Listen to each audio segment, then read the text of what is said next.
बिस्मिल्लाहिर्रहमानिर्रहीम। अस्सलाम वालेकुम नाज़रीन, आप देखें प्रोग्राम सिटी एट 10 में हूँ आपकी मेज़बान अना यूसुफ। उम्मीद है आप ठीक ठाक होंगे। मौसम में कुछ तब्दीली आई है, आज सूरज अच्छे तरीके से चमक दमक रहा है, यानी गर्मी की शिद्दत भी देखी जा रही है।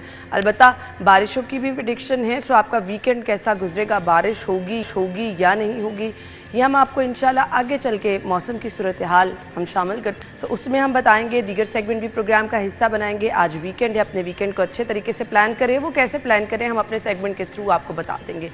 आज का हमारा प्रोग्राम कुछ स्पेशल इसलिए भी है कि आज उन लोगों को हम थोड़ा सा गाइड करेंगे जो लोग डाइट करने के चक्कर में, अपना वेट रिड्यूस करने के चक्कर में, या फिर वो आजकल जो सब लोग देखते हैं जी सोशल मीडिया पर हमने सिक्स पैक बनाना, उसके चक्कर में स्टीरॉयड का इस्तेमाल कर लेते हैं। सो कितना नुकसानदेह है, और अगर उसको बहुत ज़्यादा ज़रूरत किसी को इस्तेमाल करने की तो प्रॉपर वे क्या है, वो भी हमने आगे चलकर डिस्कस करना है। 11 बजे जिनकी बर्थडे है उनको भी 11 बजे विश करेंगे। इन हमारे सीनियर रिपोर्टर्स हमारे साथ मौजूद हैं, एडिटर ब्यूरोक्रेसी कैसर खोखर साहब और अली रामे हमारे सीनियर रिपोर्टर हैं, हमें ज्वाइन किया। अस्सलाम वालेकुम, बहुत बहुत शुक्रिया। पहली खबर की तरफ हम चल रहे हैं। बिजली ओवर बिलिंग का खाता एक बार फिर से खुल गया है। Director customer services over billing के यूनिट का रिकॉर्ड तलब कर लिया गया है। मेरे ख्याल से चुन चुन के एक एक बंदे को सामने लेकर आना चाहिए। आवाम बहुत परेशान है, बिजली के बिल बहुत ज़्यादा आ रहे हैं, मुतासिरीन में हम लोग भी सरे फहरिस्त हैं। सो ये मेरे ख्याल से आजकल जो है ना सबकी दुखती रग जिसे कहा जाता है ना, वो बन गया है। ऐसे पे ये लोग जुल्म कर रहे हैं और इन्हें मेरे ख्याल से बाहर निकाल कर इन्हें कम अज़ कम जो है ना मिसाल बनाने चाहिए। खोखर साहब जी बिल्कुल आना, असल में हुआ ये है कि टैरिफ बहुत ज़्यादा बढ़ गया है। जब टैरिफ बहुत ज़्यादा बढ़ा है तो एक तो लोग सोलर की तरफ चले गए हैं, जा रहे हैं तेज़ी से। दूसरा ये है कि चोरी जो है ना वो भी बढ़ गई है, और चोरी और जो लैंड लाइसेंस हैं उनको रोकने के लिए, उनका डेफिसिट पूरा करने के लिए वापडा ने अपनी सख्ती हुई है कि आप चोरी रोकें, तो वो चोरी भी जायज़ के अगर रोकें, उन्होंने वो लोगों को ओवर बिलिंग भेजनी शुरू कर दी है। और लोगों को अब देखिए, एक तरफ तो बिल टैरिफ बहुत ज़्यादा है, बिल बहुत ज़्यादा आ रहे हैं, दूसरा ऊपर से जनाब अगर अपना काम ओवर बिलिंग नहीं हो रहा तो ओवर बिलिंग क्या फिर हमारा ओवर बिलिंग लेस्को कर रहा है, वापडा कर रहा है, और ओवर बिलिंग की वजह से लोग परेशान है। अब देखिए जो जमात इस्लामी मुजाहरा कर रही है, ये सिर्फ इसलिए कर रही है ना कि टैरिफ कम किया जाए। अगर टैरिफ कम हो जाएगा तो वो चोरी कम हो जाएगी, और चोरी कम हो जाएगी तो ओवर बिलिंग नहीं होगी। तो ये सारा जो है ये टैरिफ का है, टैरिफ कम करना चाहिए। और टैरिफ कम करने के लिए IPPs के साथ मुज़ाकरात करने चाहिए। ज़रूरी है कि IPPs को जो इलीगल पेमेंट हो रही है गैर कानूनी तौर पर, जो उनको खिलाया जा रहा है, और उनके बंद प्लांट के जो पैसे दिए जा रहे हैं, मैं तो जो सोशल मीडिया पर और अखबारों में जो खबरें TV पर आ रही है, मैं तो वो सुन कर आ रहा है कि IPPs जितना पाकिस्तान को लूट रहे हैं, इतना तो IMF और वर्ल्ड बैंक नहीं लूट रहे। इतना तो कर्जा हुकूमत पंजाब ने नहीं लिया जितना IMF को पेमेंट कर रही है। और इस वक्त जमात इस्लामी जो है वो निकली हुई है। मैं सलूट करता हूँ हाफिज नईमुर रहमान साहब को कि वो निकले हैं और उन्होंने अवाम की आवाज़, वो लाख इख्तलाफ से जमात इस्लामी से, लेकिन बिलिंग के मसले पर जो वो सामने आए हैं तो उनको सलूट मैं करता हूँ और आवाम को कहता हूँ कि उनका साथ दें। मैं तो नहीं पहुँच सकता, लेकिन मैं नौकरी करता हूँ, लेकिन जो पहुँच सकता है वो पहुँचे उनकी मदद के लिए। आपकी तरह बहुत से लोग नौकरी करते हैं, आप तो फिर अल्लाह का शुक्र करें नौकरी करते हैं। जो लोग दिहाड़ी पे जाते हैं वो कहाँ एहतजाजों का हिस्सा बन सकते हैं, उनको तो 2 वक्त की रोटी के लाले पड़े हैं। अली, हम खबर की तरफ आते हैं। खबर ये है कि डायरेक्टर कस्टमर सर्विसेज जो है उनका बहुत ज़्यादा किरदार होता है जी। अब ये जो उनका किरदार है, उनका मेन किरदार है। अब उनसे अगर रिकॉर्ड तलब किया गया तो उनके ऊपर भी बहुत ज़्यादा प्रेशर बढ़ेगा। और ये प्रेशर पहले भी था जब FIA ओवर बिलिंग के ऊपर, लेस्को के ऊपर उन्होंने घेरा तंग किया था, तो ये बंदा भाग रहा था उस वक्त। और अब जो है customer service board of director जो है वो अब मुतहर्रक हुआ है, और उन्होंने भी कहा है कि ओवर बिलिंग के ऊपर और ख़ास तौर पर लाइन लॉसेस के ऊपर जो है वो उनको रिपोर्ट जो है वो सबमिट की जाए। तो अब इनके बोर्ड ऑफ डायरेक्टर्स जो हैं वो सर्विसेज सरवर मुगल और chief financial officer Bushra Imran से, अब इनसे कंपनी में होने वाली जो खसारे हैं और उसमें इजाफा और इसके अलावा जो ओवर बिलिंग की जा रही है उस पर अब जो रिपोर्ट तलब की गई। ये अगर कस्टमर सर्विसेज के ऊपर इनको हर चीज़ का पता है, सिंपल सी बात है, इसी चीज़ को अगर वो इसकी इन्वेस्टिगेट कर लें अच्छी तरह से तो हर चीज़ आपके सामने आ जाएगी। लेकिन हमारा मुद्दा ये है कि इस फिर मसले का हल क्या है। हम उस मसले के हल की तरफ जाना चाहते हैं। अब इन्वेस्टिगेशन हो जाएगी, इंक्वायरी हो जाएगी, इंक्वायरी के बाद आगे होगा क्या, क्या आप इनके ख़िलाफ़ कोई एक्शन लेंगे? क्योंकि लाइन लॉसेस ख़त्म करने के लिए यही वो लोग हैं जो कि कंपनी के लोगों को कहते हैं कि अपना खसारा ख़त्म करने के लिए आपको ये चीज़ करनी पड़ेगी, या तो आप लोड शेडिंग करें, लोड शेडिंग नहीं करें तो फिर आपको ओवर बिलिंग करना पड़ेगी, आपको इजाफी चार्जेस जो है वो वसूल करना पड़ेंगे। क्योंकि कंपनी को भी आपने अब खसारे से बचाना है। अब कंपनी वैसे ही आप प्राइवेटाइजेशन कर रहे हैं, तो प्राइवेटाइजेशन के बाद तो मेरा ख्याल है कि वो सारा बोझ आवाम के ऊपर तो डालेंगे। अब कोई भी कंपनी अपनी पॉकेट से तो वो आपको बिजली देगी नहीं, तो लिहाजा अब इसमें जो बिजली चोरी करने वाले लोग हैं उनका भी बोझ जो है वो आम सार्फिन पे जाएगा जो बिजली चोरी नहीं कर रहे। ऐसे ही है। अब इसकी इन्वेस्टिगेशन अगर हो जाए तो इन्वेस्टिगेशन के ऊपर अब इनके खिलाफ कार्रवाई होनी चाहिए। अगर आप कार्रवाई नहीं करेंगे, आप ऐसे ही इनको खुला छोड़ देंगे, तो फिर मेरा नहीं ख्याल कि इस इन्वेस्टिगेशन का कोई फ़र्क पड़ेगा, क्योंकि एट द एंड आवाम ने ये बोझ जो है वो उठाना ही उठाना है। उन्होंने ये बिल अली, अदा ये बहुत करने ही जुल्म करने है। इतने रिलैक्स होके जुल्म मत के बहुत अवाम ज़्यादा ने ये बहुत उठाना ही ज़्यादा उठाना है। बहुत ज़्यादा क्यों भाई? जुल्म, क्यों बहुत अवाम ज़्यादा किसी जुल्म। के किए का भुगते? मतलब आपने बिजली इस्तेमाल की है, आप उसका तो बिल अदा करेंगे, वो जो टैक्सेस की भरमार है आप मजबूर हैं, आप वो तो अदा ये लफ्ज़ करेंगे। ना मैं लफ्ज़ ये मैं इसलिए इस्तेमाल किया कि उसके बाद आपके पास हल नहीं है। क्या आपके सियासतदानों में इतनी पावर है, इतनी विल है? अगर वज़ीर दाखिला ये कर सकते हैं तो वज़ीर जो इनके एनर्जी के हैं, तवानाई के हैं, वो क्यों नहीं कर सकते? बिल्कुल ऐसे ही है। उनका इसके किरदार लिए होना तो सबको चाहिए, effort ये करनी किरदार पड़ेगी। उनका होना चाहिए ना कि वो करें। वज़ीर दाखिला का काम थोड़ी ना है कि वो आके ओवर बिलिंग के ऊपर जो है वो एक्शन ले। ये वज़ीर पावर तवानाई का उनका किरदार है कि वो इस कंपनी को रोकें, क्योंकि वो लोग तो वोट लेकर आए हुए ऐसे हैं। ये इन लोग कंपनी वालों ने तो वोट थोड़ी ना लिए, मुझे ये वो बता वोट दें, लेकर आए, आप इनके खिलाफ कार्रवाई करें क्यों ये नहीं जो करते? रिकॉर्ड तलब किया गया है, आपको क्या पता रिकॉर्ड में किस तरह वो रद्दोबदल करके पेश कर देते हैं? डू यू थिंक कि वो बड़े अच्छे तरीके से रिकॉर्ड आपके सामने ले आएंगे? ये लेके शफाफ तहकीकात हुई है जी। जब ये कहा जाता है ना कि आप रिकॉर्ड लेकर आ जाएं, तो रिकॉर्ड में आप बहुत सारी चीज़ें जो है वो प्लस माइनस करके आप Yes. पेश कर देते हैं, क्योंकि वो आपका एक वर्क होता है, and you know how to do it. आपको पता है कि आपने इस वर्क को कैसे मुकम्मल करना है, आपने कैसे इनको जमा प्लस तफरीक लगा के इनको आगे बहुत हाँ, जो अच्छा अंदर बैठे पेश होते कर हैं उन्हें देना। सब कुछ पता होता है, सब करना आता है उनको। सब करना आता है, उनका काम ही यही है। तो उन्होंने हर चीज़ अच्छा की बना के रिपोर्ट पेश कर देने के साथ ये काम। अब बोर्ड ऑफ डायरेक्टर इनके खिलाफ कार्रवाई भी नहीं कर सकेगा, क्योंकि ये सब आपस में मिले होते हैं। एग्जैक्ट। सिंपल सी बात है। अब हम 3-4 आपस में लोग, हम मिलके करप्शन कर रहे हैं, हम किसी को मरने देंगे? नहीं। हम किसी की नौकरी जाने देंगे? कतन भी नहीं। हाँ, एक मखसूस वक्त, एक सर्टन टाइम के लिए हम उनके खिलाफ एक्शन ज़रूर ले लेंगे दिखावे के लिए, लेकिन उसके बाद होगा कुछ नहीं। एट द एंड हमारा मसला सिर्फ आवाम के ऊपर जो बिजली के बिल जो थोप रहे हैं ये लोग, उसका है कि इनके आप अमले का ये एहतसाब करने बैठ जाएं तो वहाँ कोई आपको नजर ना आए। एहतसाब कौन करेगा? यही तो बात है अली। जो खुद करप्ट है वो एहतसाब करेंगे सही कह रहे इनका। हैं। सिंपल सी बात ये। यहाँ अब तो एहतसाब आवेगा की हवाई बात बिगड़ा आए, हुआ है। एहतसाब की बात आएगी तो फिर आपको ऊपर तक जाना पड़ेगा, हाई लेवल की पोस्ट तक जाना पड़ेगा। वो हाई लेवल की पोस्ट तक जाएंगे, फिर आप वज़ीर आज़म ऑफिस तक भी पहुँचेंगे। तो एहतसाब का दायरा कार जो है वो आपको बहुत वसी होना इस पर चाहिए। आवाम के मसले के लिए वज़ीर आज़म को सामने नहीं आना चाहिए। पीछे एक मुलाकात जी हुई बिल्कुल, थी। वज़ीर आज़म को चाहिए कि असल में इसका मसले का जो मैं आपको बताऊँ, इसको डायग्नोज करें इस इशू को। इस इशू को डायग्नोज करने के लिए ज़रूरी है कि आप IPPs पर हाथ डालें, और जो IPPs जो मनमानी कर रहे हैं, देखिए 72 रुपये का यूनिट जो है ना, ये तो एक, या 70 रुपये का यूनिट, ये तो एक फ्रॉड है। इंडिया में 7 रुपये का यूनिट है, बांग्लादेश में 6 रुपये का यूनिट है, और अब इवन अफगानिस्तान में देख लें वहाँ 7-8 रुपये 9 रुपये का यूनिट बिक रहा है। तो फिर इतना ये तो IPP जो कर रहे हैं महंगी बिजली, उनको पकड़े, उसके बाद वो टैरिफ कम होगा, टैरिफ कम होगा तो बिजली चोरी कम होगी, बिजली चोरी कम होगी तो ओवर बिलिंग कम होगी। ये सारा आप यानी खोखर साहब ने बता दिया है कि करना क्या है। अब ये जो कि आप एक रूट काज को पकड़े ना, आप डायग्नोज करके उस इशू बीमारी को पकड़े कि बीमारी क्या है, पहले उस बीमारी का टीका लगाए, फिर उसके बाद करें। अब आपको एक इन्फेक्शन हो रहा है तो इन्फेक्शन किस वजह से हो रहा है, कौन सी डायग्नोज करें, उस इन्फेक्शन का पहले इलाज करें ना, फिर आप भाग पड़े कि इन्फेक्शन हो रहा है, इन्फेक्शन का टीका लगवा ले तो वो बीमारी फिर वहीं रहे। असल में बीमारी को पकड़ना चाहिए जड़ से। मेरा मकसद आप समझ गए? आपने सही कह दिया, ये वाकई एक बीमारी लेकिन है। मैं भी साथ ऐड कर दूं, खोकर साहब, इनको सब पता है कि बीमारी कहाँ पे है, इंजेक्शन कहाँ पे लगना है, कौन कैसे बीमार है, उसको मर्ज क्या है, बस ये सब कुछ जानते हैं, लेकिन ठीक कोई नहीं करना चाहता, क्योंकि इसी की वजह से सबका ठीक हो पेट गया तो पलता जेबों है। में पैसे कैसे जाएंगे? इसी की वजह से सबका पेट पलता है, नहीं है ना, IPPs मैंने के पिछले पैसे प्रोग्राम जाते में भी हैं। कहा था कि अगर वर्ल्ड बैंक इसमें जामन है तो वर्ल्ड बैंक से बात करनी चाहिए कि भाई आप जिस चीज़ के जामन है वो IPPs वाले हमारे साथ ये कर रहे हैं, हमारे लोग सड़कों पर निकल आए हैं। अब हर घर का ये मसला है, बिजली के बिल मसला है, अब हर घर रो रहा है। और सोशल मीडिया देखे हमारा, TV देखे हमारा, अखबार देखे हमारी आवाम देखे सड़कों पर होती है। और इस वाले से वर्ल्ड बैंक से भी बात हो सकती है, अगर वर्ल्ड बैंक को पीछे हटाया जा सकता है IPP से, और IPP पर हाथ डाला जा सकता है। मैं ये क्यों जरूर नहीं किया कहती जा हूँ सकता? लोगों को कि अपने बिल को ध्यान से देखें, क्योंकि ऑलरेडी बिल बहुत ज़्यादा आ रहे हैं, यूनिट इतना महंगा है, ध्यान उस से पर देख के ना टैक्सेस। क्या कर लेंगे, अली ओवर बिलिंग के खिलाफ ओवर- जाएं ओवर एफआईए, बिलिंग- आप क्यों लोगों को ये भाई कह रहे हैं? कौन नहीं जी, पूछता है? कोई बार नहीं बार पूछता, जाएं। सिंपल, कोई नहीं पूछता। आम आदमी की दरखास्त को कौन देखता है?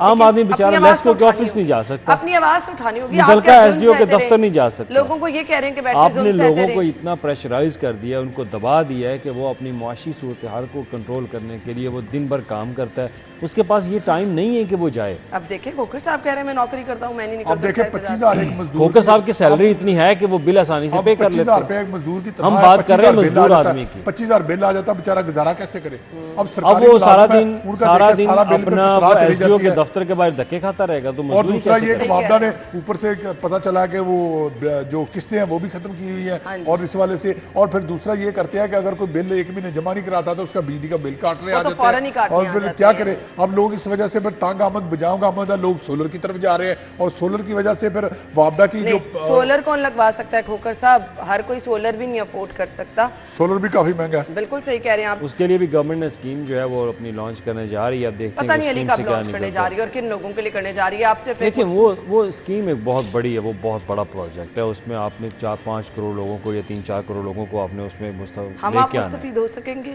नहीं हम में मेरा ख्याल नहीं। हाँ फिर हम हम लोग ये तो कर पिसते सकते ही हैं। रहेंगे नहीं नहीं, क्योंकि हम वो कैटेगरी में है। हम उस कैटेगरी में आ सकते हैं कि हम लोन ले सकते हैं सोलर लगवाने के लिए।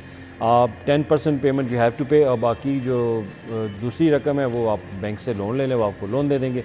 अगर आप 500 तक यूनिट के कंज्यूमर हैं तो आप वो लोन लेकर आप तो अपने घर पे इम्प्लीमेंट कब हो सोलर। रहा है ये प्लान? देखिए अभी PC1 इसका अप्रूव हो गया है और PC1 अप्रूव होने के बाद अब गवर्नमेंट जो है इसके ऊपर इनिशियली एक ग्राउंड ब्रेकिंग इसकी करेगी। आई विश कि इन गर्मियों में कुछ हो जाए। इस गर्मियों में नहीं है, चलिए। ये आइंदा आने वाली गर्मियों तक आप अपने घर में सोलर पैनल लगवा सकते हैं, इसका ये प्लान है। चलें इनका। जी, हम उम्मीद करते हैं कि हम भी उन हमें उनको मोटिवेट करना चाहिए कि ठीक है, अच्छी बात अगर आप ये प्रोग्राम शुरू करें, क्योंकि एक टाइम तो लगता है। अच्छी चीज़ है, करना चाहिए। अगर इतने सारे लोग मुस्तफिद होंगे तो बहुत अच्छा प्रोग्राम है। लेकिन माजरत के साथ ये जो ओवर बिलिंग करके लोगों की चीखें निकलवा रही है ना, चीखें क्या निकलवा रही है, लोगों के दम घुट रहे हैं, इनको भी प्लीज़ पकड़ लें। ब्रेक के बाद आपको ज्वाइन करेंगे। स्टे विद अस।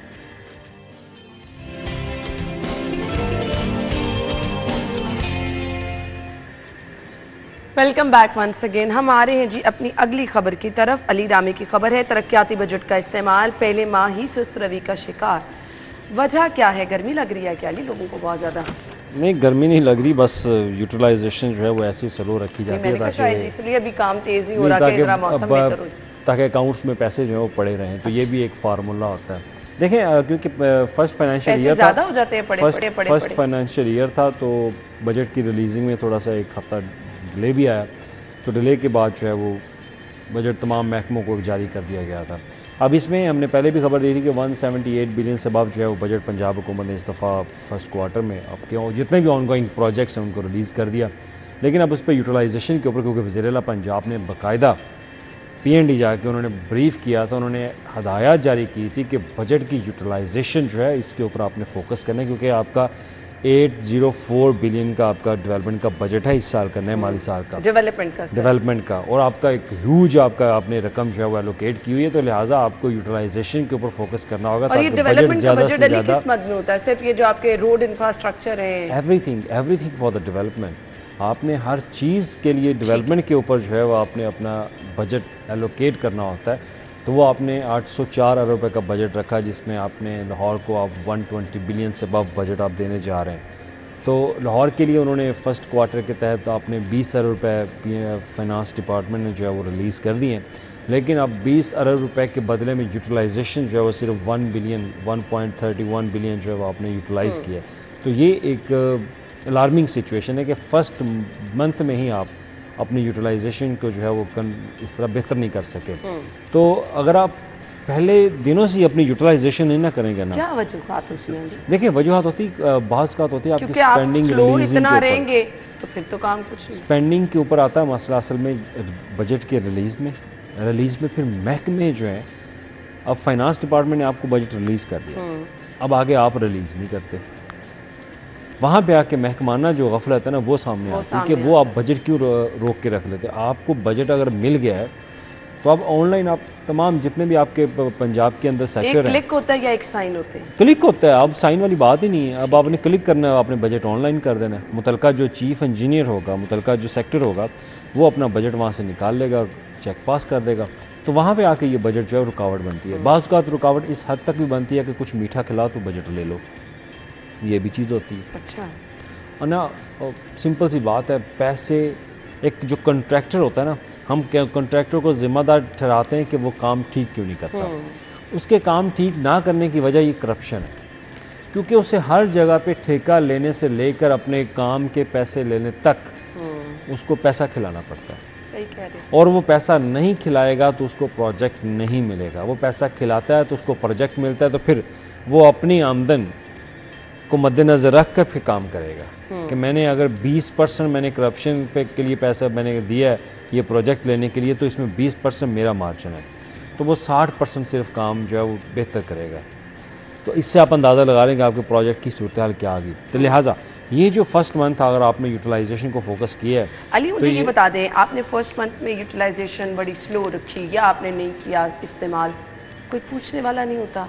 एक टाइम गुजर गया, उसमें बजट इस्तेमाल नहीं हुआ, कोई एसओपी नहीं है कि ये डेट है इसके बाद आपको ये फाइन होगा, मतलब कोई ऐसा फाइन नहीं होता। इनका एक SMDP पोर्टल बना हुआ है गवर्नमेंट ऑफ पंजाब का, ये एक अच्छी चीज़ बनी हुई है। शहबाज शरीफ दौरे हुकूमत में ही इस पर काम शुरू हो गया था।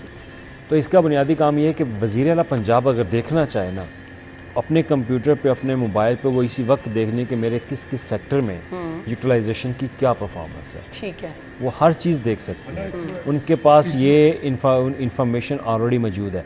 लेकिन आगे उन्होंने टास्क दिया हुआ है मरीम औरंगज़ेब को, क्योंकि प्लानिंग एंड डेवलपमेंट की वज़ीर जो है वो मरीम औरंगज़ेब हैं। अब ये मरीम औरंगज़ेब की ज़िम्मेदारी है कि वो आए रोज़ अपनी PND बोर्ड के हुकाम के साथ जो है वो मीटिंग करें और उनको ख़ास तौर पर प्रेशराइज तो नहीं मैं लफ्ज़ इस्तेमाल करूँगा, उनको ज़ोर दें। एटलीस्ट आप उनको कहें कि आप यूटिलाइजेशन के ऊपर फोकस करें। अब PND बोर्ड फिर आगे मुतलका एग्जीक्यूशन एजेंसीज जो डिपार्टमेंट हैं उनको कहेगा कि आप अपनी यूटिलाइजेशन जो है बेहतर करें। आप तमाम महकमों के सेक्टर्स के साथ महीने में एक दफ़ा मीटिंग इनको ज़रूर करनी चाहिए यूटिलाइजेशन के हवाले से। वो मीटिंग कॉल करेंगे, मुतलका सेक्टर अपने अपने महकमों की यूटिलाइजेशन रिपोर्ट पेश करेंगे जो मुतलका डिपार्टमेंट्स हैं, और उसके बाद आप उनको वहाँ पे आप उनको हदायत जारी करें कि आप यूटिलाइजेशन को बेहतर करें। मैं बताऊं कि जो बजट है वो लेट पास हुआ असेंबली से लेट पास होने के बाद फाइनेंस डिपार्टमेंट के पास आया, तो फाइनेंस डिपार्टमेंट ने फंड जो है ना वो लेट जारी किए, और डेवलपमेंट बजट जो है ना वो कोई तकरीबन मेरा ख्याल है 20 दिन पहले या 25 दिन पहले तो जारी हुआ है, और पहले वो जुलाई के महीने में मेरा ख्याल जाकर पता नहीं किस तरीके को दाखिल हुआ, तो वो जिसकी वजह से फिर वो महकमों में जो तरक्याती काम थे वो इस वजह से वो आगे पेमेंट नहीं हो सकी और आगे तरक्याती काम नहीं हो सके। लेकिन इसका हल भी है। इसका हल ये है कि अब अगली जो समाही आ रही है जिसको अगले 6 महीने कहते हैं, उसमें PND को चाहिए कि वो एक्टिव हो जाए, फाइनेंस डिपार्टमेंट से जल्दी बजट रिलीज कराए और जल्दी ठेकेदारों को, कॉन्ट्रैक्टर्स को बजट जारी करे, और जो तरक्याती स्कीमें हैं वो बर वक्त मुकम्मल हो सके। और अगर तरक्याती स्कीमें बर वक्त मुकम्मल होगी तो उनके समराज जो है वो आवाम तक बर वक्त पहुँचेंगे। खास तौर पर जो गलियाँ हैं, नालियाँ हैं, सेवरेज या स्विक जो मसाइल हैं उसमें वो, लेकिन जो कॉन्ट्रैक्टर्स हैं उनको तेज करने की जरूरत है ताकि जल्दी जल्दी काम मुकम्मल हो और बजट जो है ना लैप्स ना हो जाए, और बजट जल्दी मुकम्मल है। कितना बजट, थोड़ा सा तो बजट है पंजाब गवर्नमेंट का तरक्याती बजट, और चूंगे वाला बजट है, थोड़ा है।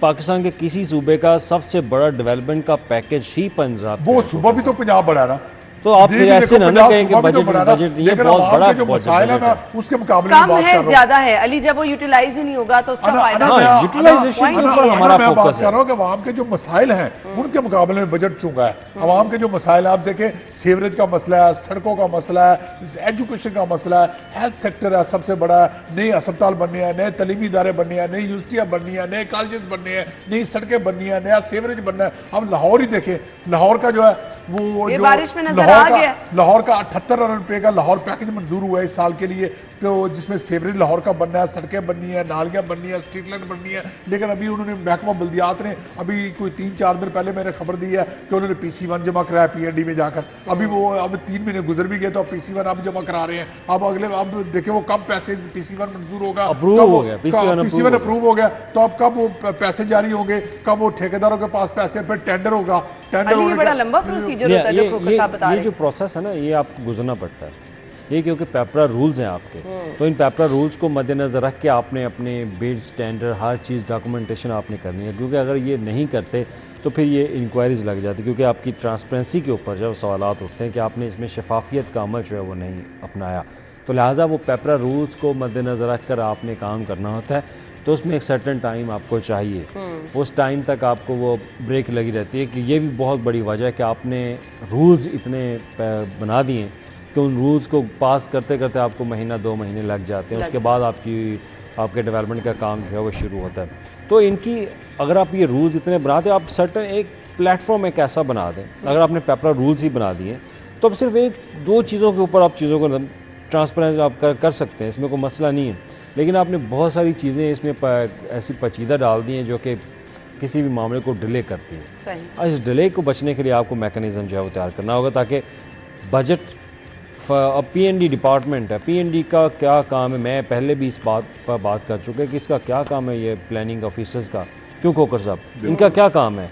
सिर्फ PC1 की अप्रूवल देना।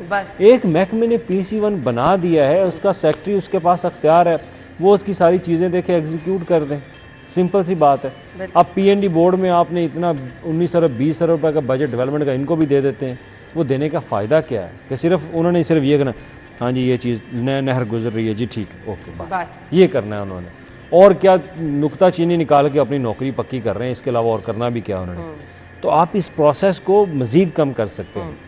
महकमे ने PC1 बनाया, महकमे का सेक्रेटरी वो बाख्तियार है, वो इसको अप्रूव करे, वो अपने बजट अकाउंट ऑफिसर को कहे या प्लानिंग ऑफिसर को कहे इसके टेंडर जारी करो, पेपरा रूल्स के मुताबिक वो टेंडर जारी करने के बाद जो ठेकेदार कॉन्ट्रैक्टर है उसको ठेका दो, अपनी अप्रूवल दो, फंड जारी करो, चलो बिस्मिल्लाह। हाँ, सिंपल सा आप सिंपल सा काम करें। हाँ, उसके ऊपर मॉनिटरिंग ज़रूर होनी चाहिए कि आपका प्रोजेक्ट आपके डिज़ाइन के मुताबिक, आपके PC1 के मुताबिक, जो आपने वहाँ पे मटेरियल की कोटेशन दी है क्या उसके मुताबिक बन रहा है या नहीं। ये सिंपल सी चीज़ें। ये जिस रफ्तार से काम शुरू हुआ, अगर इसी तरह से रहा तो आप अगर अभी से पहले महीने से आप लगा लेना, मैं दावे से कहता हूँ ये 800 अरब रुपए खर्च नहीं कर पाएंगे पंजाब के अंदर। फिलहाल तो सूरत हाल यही लग रही है। बाकी खोकर साहब कह रहे हैं कि बजट बहुत कम है, अली कह रहे हैं कि इस्तेमाल नहीं हो रहा, तो ये लग ही नहीं पाएगा, तो फिर मुश्किल हो गई है दोनों की बात समझना। ब्रेक के बाद आते हैं हमारे साथ।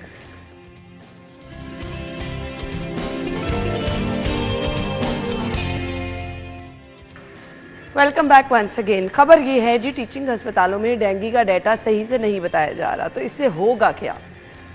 इससे ये होगा कि आपकी जो सर्वेलेंस आई डोंट नो वो चल रही है नहीं चल रही, क्योंकि नज़र तो नहीं आ रही है, कहा जा रहा है वो मुतासर हो गई। चलें, जो थोड़ी बहुत चल भी रही है अगर वो मुतासर होगी तो क्या होगा जी, आपके डेंगू के पेशेंट सामने आना शुरू हो जाएंगे। अलबत्ता हम इस खबर की तरफ आएंगे। आप लोगों से रिक्वेस्ट है, बारिश का पानी अपने घरों में, छतों पर, अपनी बालकनीज में नहीं दे, बहुत नुकसानदेह। खोकर साहब जी बिल्कुल, इस हवाले से ये मैं बताऊं कि डेंगू का जो जाहद चौधरी साहब और आजमत अवान साहब ने ये खबर दिया है कि मुख्तलिफ अस्पतालों में जो डेंगू का पेशेंट का डाटा है वो छुपाया जा रहा है। मैं आपको बताऊँ कि सिर्फ कोई 5% पेशेंट जो है डेंगू के सरकारी अस्पतालों में आते हैं जहाँ पर डाटा बनता है। 95% जो लोग हैं वो अपने घरों में या अपने प्राइवेट क्लिनिक पर या महल्ले का जो क्वैक होता है या अताई डॉक्टर होता है महल्ले में ना टंगने डॉक्टर बैठे होते हैं, उन डॉक्टरों से इलाज करा लेते हैं। और बहुत कम 5% अस्पतालों में, सरकारी अस्पतालों में, टीचिंग अस्पतालों में आते हैं। वो कौन से डॉक्टर होते हैं? महल्ले में होते हैं, क्वैक्स वो होते हैं, अताई डॉक्टर होते हैं, टकने डॉक्टर होते हैं, उनसे ना इलाज करा लेते हैं। और सिर्फ 5% पेशेंट जो है ना वो सरकारी टीचिंग अस्पतालों में आते हैं और उनका भी डाटा छुपाया जा रहा है, जबकि 95% लोग जो पेशेंट है वो तो सरकारी अस्पतालों में आते ही नहीं है। वो आपको बताया वो घर में इलाज करते हैं और घर में इलाज नहीं होगा तो फिर महल्ले में इलाज कराएंगे, महल्ले में इलाज नहीं कराएंगे तो फिर इलाके में इलाज कराएंगे, और आखिरी स्टेज जब पहुंचेगी फिर कहीं जाकर वो टीचिंग अस्पताल में जाएंगे जब सारे डॉक्टर जॉब दे देंगे, वरना वो तो आते ही नहीं है। और वो भी डाटा छुपाया जा रहा है। इस वाले से मैं समझता हूँ कि ये महकमा हेल्थ जो है ना इसको एक्शन लेने की जरूरत है। और डेंगू का अगर डाटा सामने नहीं आएगा सही तो प्लानिंग कैसे होगी? प्लानिंग करने के लिए, डेंगू का तदारक करने के लिए, फिर उस इलाके में डेंगू पता कैसे चलेगा किस इलाके में डेंगू फैला हुआ है, ताकि उस इलाके में डेंगू सर्विलेंस किया जा सके, डेंगू स्प्रे किया जा सके, डेंगू की टीमें भेजी जा सके और डेंगू की जो हिफाजती इकदाम है उस इलाके में किए जा सके जिस इलाके से डेंगू के पेशेंट आ रहे हैं। इसलिए प्लानिंग जो गवर्नमेंट को ना वो करने में मुश्किलात होगी, इसका सबसे बड़ा ये नुकसान होगा। और इस हवाले से हुकूमत को चाहिए कि वो सख्ती करे और जो डाटा प्राइवेट अस्पतालों से अली आपकी तरफ आऊंगी। खोकर साहब की बात से मैं अग्री करती हूँ, क्योंकि लोगों को लगता है कि अब पता चल गया ना कि क्या इलाज है डेंगू का। जो मोहल्ले के डॉक्टर्स हैं उन्हें भी पता चल गया है क्या इलाज है डेंगू का। लोग कौन से डॉक्टर बताए ना तकड़े डॉक्टर। लोग प्रेफर करते हैं कि उन डॉक्टर्स के पास ही चले जाएं, अस्पतालों में लोग खौफजदा हैं। अभी 2 दिन पहले जो अस्पतालों के हालात हमने दिखाए, जिना, म्यू सर्विसेज, जनरल हॉस्पिटल के पानी था, सो इमरजेंसी के अंदर पानी था, तो वहाँ लोग क्या इलाज कराने जाएंगे अली? बस देखें, सबसे पहले तो कि अब बारिशों का सीज़न है, तो आपने रात को ही अगर पता चल जाए अपने मोबाइल से आप मौसम की अपडेट लें और अपनी खिड़की लाजमी बंद रखें, क्योंकि जब खिड़की खुलती है तो पानी आ जाता है। क्योंकि हमारी अक्सर ऐसा होता है ना, हम कहते हैं मौसम अच्छा, चलो घर की खिड़कियाँ हाँ, क्योंकि हमारी वज़ीर इत्तलात ने भी पिछले दिन इंकशाफ किया था कि सर्विसेज हॉस्पिटल में खिड़की जो है वो खुली रह गई थी, तो लिहाजा वो खिड़की खुली रहने से पानी जो है वो आ जाए। पहले तो खिड़की खुलने पहले तो से हमें पता ही नहीं था, पहले तो खिड़की खुलने से हवा आती थी, अब पानी भी आता पानी है। भी आ गया। अब ये भी हमें पता चल गया, तो लिहाजा छतों में कहाँ से वैसे पानी आता है? छतों से वहाँ पे भी कुछ खुला नहीं, रहेगा। वहाँ परनाला लीक कर रहा होगा फिर आपका, फिर यही है। तो लिहाजा अपनी खिड़कियाँ जो हैं वो बंद रखें ताकि पानी जो है बारिश के अंदर ना आए। बारिश के पानी, क्योंकि बरसात का मौसम जब शुरू हो जाता है तो फिर आपका डेंगू के खदशात जो हैं बढ़ जाते हैं। हमें इस वक्त ज़रूरत इस अमर की है कि हम अपने हॉस्पिटल्स के अंदर पहले तो सबसे पहले अपनी प्लानिंग वहाँ पे करें, क्योंकि अगर कोई पेशेंट उसको फीवर है या बीमार होकर आता है तो उसको इलाज जो है फौरी तौर पर मुहैया किया जाए। जहाँ तक बात सर्विलेंस की है, इन सर्विलेंस का कोई फ़ायदा नहीं है, जस्ट इट्स अ वेस्ट, अली ये तो आप it's a waste of surveillance का फायदा नहीं क्या है। फ़ायदा है ना? मैंने तो माजी में देखा बड़ी जबरदस्त सर्विलेंस होती थी। भाई क्या सर्विलेंस का कब्रिस्तानों फायदा? में जाकर टायर क्या शॉप पे डेंगू खत्म हो जाकर जाता है? सर्विलेंस होती नहीं, लोगों में क्या खौफ डेंगू तो था खत्म ना। हो जाता है? नहीं, डेटरेंस तो थी, एक खौफ तो था कि भाई टीमें आ रही हैं हमारे घर के बाहर, डेड फिर जहाँ कबाड़ पड़ा होता है वहाँ पर Yes, दे दे। आप ये और कोई- शुरुआती दौर में बड़ी देखें, ये बड़ी चीजें जबरदस्त सर्विलेंस थी, अली, लोगों में खौफ आप था। और ये ख्वाजा चीजें सलमान आप की सोशल निकला मीडिया के था थ्रू, Yes. ये सोशल मीडिया के थ्रू, कैंपेन्स के थ्रू आप करवा सकते हैं। आप जहाँ पे एक बड़ा हौज बना हुआ है, पानी वहाँ पे खड़ा हुआ है सीवरेज का, वो सबसे पहले कंट्रोल करें ना। घरों के अंदर जाके आप जाके चेक करें, उसका क्या फ़ायदा? आप लोगों को बता दें कि भाई सिंपल सी ये एहतियाती तदबीर आप अपनाएं। बिल्कुल। बड़े बड़े आपके सीवरेज के निकासी, आपका सिस्टम जो है वो ख़राब पड़ा हुआ है, जगह जगह आपके जनाब पानी खड़ा है, आप उसको कंट्रोल करें ना पहले। वहाँ पे सर्विलेंस कौन करेगा? कौन जिम्मेदार होगा? ये हर महकमे का जो सेक्रेटरी है उसको आप जिम्मेदारी दे दें, वो अपनी टीम को कह दे कि भाई मुझे पानी नहीं चाहिए, वही उठ के विजिट कर ले। जी, खोकर साहब अपने घर की जिम्मेदारी ले लें, मैं अपने घर की जिम्मेदारी लेता हूँ कि मैंने कूलर में या किसी और जगह पे पानी नहीं खड़े होने देना, मुझे पानी नज़र ना आए। तो यही हमारी जिम्मेदारी हम पूरी कर लेंगे। आप सर्विलेंस के नाम पे इतना पैसा जो खर्च किए जा रहे हो, आप हॉस्पिटल्स के अंदर वही निज़ाम बेहतर कर दें कि जो बंदा बीमार होकर आए उसको इलाज बेहतर जो है वो मिल जाए। सिंपल सी बात ही है। अस्पतालों में क्या आपने उस तरह से डेंगू के पेशेंट्स के लिए इंतजाम रखा है? आपने नाम में आज आप बाहर अपनी एक लगा वार्ड, दी है, डेंगू वार्ड। आपको ब्लू एक वो जो शेड बना के वो जाली सी लगा देते हैं, उसको कह देते हैं डेंगू वार्ड। ठीक है, आपने वो वार्ड रख दी, आपकी होनी चाहिए, क्योंकि आपका ये सीज़न है तो इसमें पेशेंट बहुत ज़्यादा आते हैं, बीमार बहुत ज़्यादा होते हैं, तो लिहाजा आपको इस तरह के अरेंजमेंट्स जो है वो करने पड़ेंगे, ये ज़रूरी भी है। लेकिन सर्विलेंस के नाम पे मुझे समझ नहीं आती कि सर्विलेंस के नाम पे ये ऐसी जी 20 टीमें इधर चलेगी, 30 टीमें इतनी, जी 5000 डेंगू वर्कर्स जो है वो काम कर रहे हैं फील्ड में, और इनके ऊपर आर्डर पैरा लगते हैं कि जनाब इनको ओवर पेमेंट्स की जाती हैं। ओवर पेमेंट्स, पता नहीं वो डेंगू वर्कर मौजूद ही नहीं है लेकिन वो पैसा ले रहे हैं। बिल्कुल ऐसे ही। तो ऐसी चीज़ें भी हमारे सामने आती हैं। तो आप सर्विलेंस अली, की इस खबर बजाय के बाद आप कोई एक्शन नहीं हुआ, उन कोई वर्कर्स को एक्शन ढूंढने नहीं, की कोई कोई एक्शन, कोई कुछ नहीं होता, कोई कुछ नहीं होता, सब मिले होते हैं। पैसा एक अकाउंटेंट ऑफिसर के ऊपर उनको जेबों में जा रहा होता है, कौन उनको पूछने वाला? कोई भी नहीं पूछने वाला। आप अपनी कैंपेन को इस तरह मजबूत करें कि हर बंदा अपनी जिम्मेदारी ले, सिंपल सी बात है। लेकिन ये अली कंटिन्यूस प्रोसेस होना चाहिए, गली मोहल्लों चलते में, रहना गली चाहिए। मोहल्लों में, मसाजिद में ऐलानात करें, हाँ। सिंपल सी बात।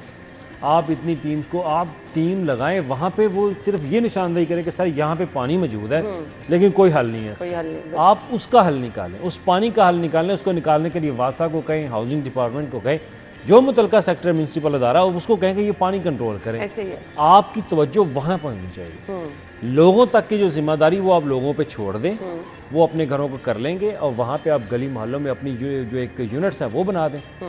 आप उनको पॉलिटिकल विंग बना के आप उनको पब्लिक सर्विस आप मैसेजेस, उनको सोशल मीडिया आप उनको कैंपेन्स। पब्लिक इसी तरह से पब्लिक सर्विस मैसेज कर दें, या आप वहाँ पे गली मोहल्लों में आप अपनी टीमें जो है वो पॉलिटिकल विंग को यूज़ करें कि वो लोगों में जाके अपने पम्फलेट जो है वो तकसीम कर, दैट्स इट, ये आपका सर्वेलेंस हो जाएगा। तो मेरा बात करने का मकसद ये था कि बड़े बड़े अभी भी लाहौर के अंदर ऐसे पॉइंट हैं जहाँ पे पानी बहुत ज़्यादा मौजूद है, स्टिल 2 दिन ख़ास तौर पे उन एरियाज़ में जहाँ पर लोगों ने भैंसें रखी हैं। उन एरियाज़ में जाएं आप, वहाँ पे जाके आपको ऑपरेशन की ज़रूरत है, वहाँ पे पानी खड़ा ना होने दें। अली ये मेन है शाहराहों आपका से गुजर पानी निकल जाए तो बहुत बड़ी बात है। आप जिन जगहों की निशानदेही कर रहे हो उनकी तो किस्मत कभी बदलने वाली नहीं है। ब्रेक के बाद आपको ज्वाइन करेंगे, स्टे विद अस।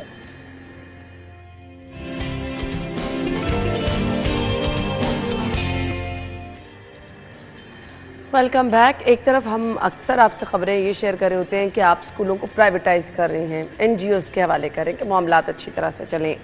किताबों की प्रिंटिंग में 29 करोड़ 74 लाख रुपए का घपला हुआ है। ये सब होता रहेगा तो आपका निज़ाम बेहतर कैसे होगा? आप प्राइवेटाइज करें, आप एनजीओज के हवाले करें, एक मसले को हल करें, दूसरा मसला सर उठा लें।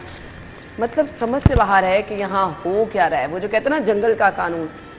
खोखर साहब जी बिल्कुल, ये टेक्स्ट बुक बोर्ड का कागज़ की खरीदारी में 29 करोड़ रुपए घपले की निशानदेही हुई है और मार्केट में कागज़ की जो कीमत है उस हवाले से वो जो फ्रॉड हुआ है और इस हवाले से ये महकमा स्कूल एजुकेशन जो है ये उसकी टेक्स्ट बुक बोर्ड उसके अंडर आता है ना, स्कूल एजुकेशन महकमे में, और उसमें ये किताबों की खरीदारी में अगर घपला हुआ है, किताब जो आता है वो एक अमन का पैगाम देती है और हमें अगर किताब में हमने घपला कर लेना तो जो ठेके होते हैं, जो कंट्रैक्टर, जो सड़कें बनती है, जो नहरें बनती है, पुल बनते हैं, अस्पताल बनते हैं, स्कूल बनते हैं, वहाँ तो पर घपले ही घपले होंगे। आप देखें क्या आपने किताब को भी नहीं छोड़ा जिसने उसने फिर पीछे रहा क्या? हर बंदे हमारा इस काम के लिए लगा हुआ है, हमारे रिकॉर्ड असेंबली इस काम के लिए लगे हुए हैं। अभी मुझे पिछले दिनों एक ठेकेदार जो था वो बता रहा था कि मेरे इलाके का जो एमएनए है नून लीग का है और वो मुझसे कमीशन लेता है, तो जितने भी ठेके होते हैं मैं करता हूँ अपने उसके इलाके में, तो उसका वो परसेंटेज उसको देनी पड़ती है, वरना वो पास नहीं होने देता, वरना तबादला करवा देगा। इसलिए ये इस तरह का, मैं तो खबरें सुनकर हैरान हो गया हूँ कि ये इस तरह के घपले हो रहे हैं और हुकूमत जो है वो कुछ भी नहीं कर रही। लेकिन लोगों का मसला ये नहीं है कि 29 करोड़ रुपए का घपला हो गया है। लोगों को इस बात से कोई गर्ज नहीं है, मुझे इस खबर से कोई गर्ज नहीं है, मुझे इस खबर से कोई इंटरेस्ट नहीं है। मुझे खबर यह है कि बिजली का बिल जो है ना वो ज्यादा आ गया। मुझे उस बात से, उस हुकूमत को उस पर कुछ नहीं कर रही, उस पर आवाज उठाने की जरूरत है। अली देखिए सिंपल सी बात है, क्योंकि ऐसे जब आप प्रोक्योरमेंट के ऊपर घपले करेंगे तो यकीनन आपके ऊपर ऑडिट पैरा बनते हैं। ये एक ऑडिट पैरा फायदा कोई नहीं है उस 21-22 का और 22-23 का। अब सिंपल सी बात है, क्योंकि ऑडिटर का काम है, ऑडिटर जनरल का काम है कि उन्होंने आपको एक एम्बेजलमेंट के ऊपर एक पॉइंट आउट करके चीज़ आपको असम्बली में भेज दी। अब पब्लिक अकाउंट कमेटी जो है वो पंजाब असम्बली के अंदर है। अब उस पब्लिक अकाउंट कमेटी को देखना है, वहाँ के जो चेयरमैन होंगे, पॉलिटिकल विंग होगा, उनका काम है उस चीज़ को देखना। अब वो इस पॉइंट आउट किया गया पैरा, इस पर वो जवाब तलब करें। अगर वो जवाब नहीं तलब करते तो इसका मतलब है कि वो भी साथ में मिले। आपको नहीं लगता कि ये सब लिखी पड़ी कागजों की बातें, ये कागजी बातें, ऑडिट वालों ने अपना काम कर दिया, ऑडिट वालों ने अपना काम कर दिया और इन लोगों ने अपना काम दिखा दिया, सर से उतारे। अब हम खबर की तरफ, खबर ये थी कि एक चीज़ आपको मार्केट में 95,000 रुपये फी टन मिल रही है कागज़, आपने वो चीज़ 1,45,000 फी टन में खरीद ली, मतलब 50,000 का सीधा अपने गैप लेके आ गए। बिल्कुल। तो ऑडिट वाले भी सही निशानदाही करें क्योंकि उनके पास जो डॉक्यूमेंट्स हैं जी, उन्होंने कहा कि ये भाई एक चीज़ मार्केट में मिल इतने की रही है तो आपने 1,50,000 में क्यों खरीदी आपने, उसकी उन्होंने वजाहत तलब की, वजाहत नहीं दे सके। अगर वजाहत देते भी वो कहेंगे जी इसमें टैक्स लगा दिया, हमने ये कर दिया, हमने वो कर दिया। इस तरह की अगर झूठी वजाहत देंगे तो उसका फ़ायदा नहीं है। अब उन्होंने कहा कि आपने ये चीज़ अमल करके आपने 29 करोड़ रुपए का ख़जाने को नुकसान पहुंचाया है। अब इनसे कोई पूछने वाला तो हो ना कि टेक्स्ट बुक बोर्ड के हुकाम ने उस फाइनेंशियल ईयर में ये 29 करोड़ का फ़ायदा किस कंपनी को दिया, किस ठेकेदार को दिया। देखिए, हम खोखर साहब ने कहा कि आपके लिए कोई बड़ी खबर नहीं है, देखिए हमारे लिए ये एक अलमिया है कि जनाब आप पैसों का ज़िया इस तरह से कर रहे हैं, बिल्कुल आपको कोई पूछने वाला नहीं है।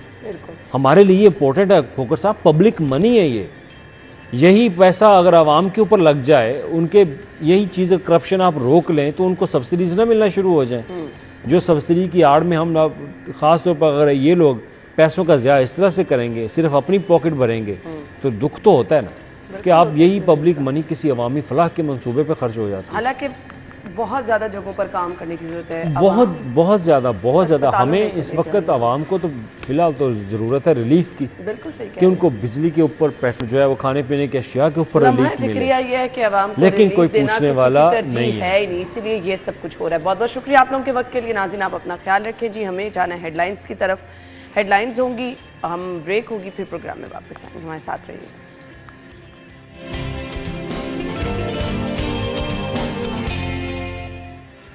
Welcome back once again. आज का प्रोग्राम बहुत स्पेशल है क्योंकि मैं गुफ्तगू सुन के जो हम ऑफ कैमरा कर रहे थे बड़ा इम्प्रेस हो रही थी। माशाल्लाह से आपको हर फील्ड में ख़वातीन नज़र आ रही हैं, नो डाउट हर फील्ड में नज़र आती हैं, लेकिन कुछ फील्ड ऐसी हैं जहाँ पर मेरे ख्याल से बड़ा दिल होने की ज़रूरत होती है। कुछ जगह ऐसी हैं जहाँ पर हमें लगता है वो जो मैं तो वैसे कहती हूँ बात पुरानी हो गई है, सिर्फ नाजुक का लफ्ज़ यूज़ किया जाता था ख़वातीन के लिए। अब हमें ख़वातीन हर वो काम करती नज़र आ रही हैं जहाँ पर आपको जिस फील्ड में मर्द काम करते नज़र आ रहे थे। तो सबसे पहले तो अप्रिशिएट करना चाहिए उन तमाम ख़वातीन को जो फील्ड में जाके काम करती हैं।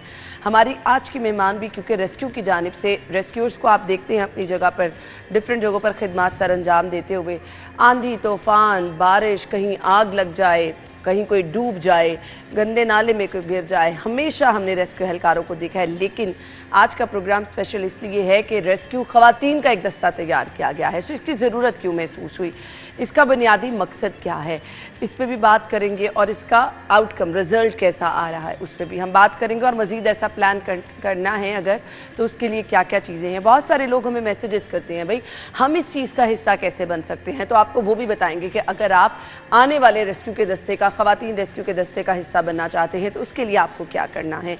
इसके साथ साथ हमारे साथ आज एक वो भी मेहमान मौजूद हैं जो कि फ़र्स्ट एड रेस्क्यू 1112 की जो एम्बुलेंस सर्विस होती है उसमें मरीज़ों को जो हम फर्स्ट एड कहते हैं, तिबी सहूलत देते हैं। खुदा न खास्ता हार्ट अटैक के पेशेंट होते हैं, कहीं आग लग जाए तो मरीज़ को आप अस्पताल में मुंतकिल कर रहे होते हैं, करंट लग जाए, कहीं पर किसी के साथ कोई भी वाक़या हो सकता है। सो उस सूरत में वो जो फर्स्ट एड की ट्रेनिंग होती है वो रेस्क्यू के एम्बुलेंस में किस तरह से जो है मर्दों के शाना बशाना ख़वातीन को भी ट्रेन किया गया, उस पर भी हम बात करेंगे। हमारे मेहमानों की तरफ मैं बढ़ना चाहूँगी जी। हेड ऑफ कम्युनिटी सेफ्टी हैं दीबा शहनाज, और इसके साथ साथ दिलावेज रऊफ है, इमरजेंसी मेडिकल टेक्नीशियन रेस्क्यू की गाड़ी में मौजूद होती हैं। अपने मेहमानों की तरफ बढ़ेंगे। अस्सलाम वालेकुम। वालेकुम अस्सलाम। बहुत बहुत शुक्रिया, आपके वक्त का भी बहुत शुक्रिया। दीबा साहिबा आपकी तरफ मैं आना चाहूँगी। कैसे प्लान, हमें तो रेस्क्यू में जो रेस्क्यू करते लोग नज़र आते हैं वो तमाम मर्द नजर आती थे, आग लगने के वाक़यात हुए, आने के वाक़यात हुए, जितना हम देखते हैं वो रेस्क्यू के एहलकार मर्द होते हैं। ये ख़वातीन का दस्ता तैयार करने का ख्याल कैसे आया? अच्छा, पहली बात यह है कि ख़वातीन एमरजेंसी सर्विसेज में दुनिया भर में भी थोड़ी कम होती हैं निस्बतन, क्योंकि इसका क्राइटेरिया टफ़ होता है। जब इंडक्शन होती है तो जो फ़िज़िकल फ़िटनेस और बाकी चीज़ें रिक्वायर्ड होती हैं और जो ट्रेनिंग के लिए रिक्वायर्ड होती हैं उसमें बहुत लोग ड्रॉप हो जाते हैं। लेकिन अब ये ट्रेंड बढ़ता जा रहा है। जब मैंने आज से 18 साल पहले सर्विस शुरू की थी तो हम 4 ख़वातीन थी और 950 का बैच था मेल्स का, और उसमें भी हमें हर वक्त एक फ़ीलिंग आती थी कि हम सिर्फ 4 लड़कियों ने पाकिस्तान में एमरजेंसी सर्विसेज का वो करना है। उसमें से भी 2 बाद में छोड़ के चली गई थी और आज तक जो हैं वो 2 ऑफिसर्स हैं। एक इस वक्त डिस्ट्रिक्ट ऑफिसर हैं, डिस्ट्रिक्ट एमरजेंसी ऑफिसर चिन्योट, और दूसरा मेरा था। इसके बाद फिर एक ट्रेंड जो फील्ड में काम करने वाले का था वो आता गया।